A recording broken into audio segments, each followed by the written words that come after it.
कलिंग दर्पण स्वागत करुच्ची मु सोनाली।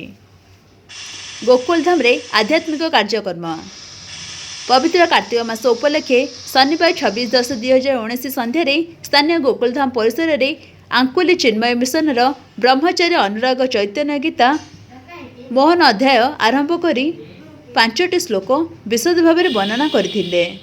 प्रारंभ में दिव्य जीवन संघ गोसाईनगां शाखार भक्त माने भजन कीर्तन हनुमान चालीसा पाठ करथिले। एही कार्यक्रम में मंदिर प्रतिष्ठाता जगन्नाथ राउत, सहदेव पात्र, बापी साहू, केदारनाथ चौधरी, डिल्लू सावत, सहदेव पात्र समेत बहु भक्त जोगदे गीत श्रवण करथिले।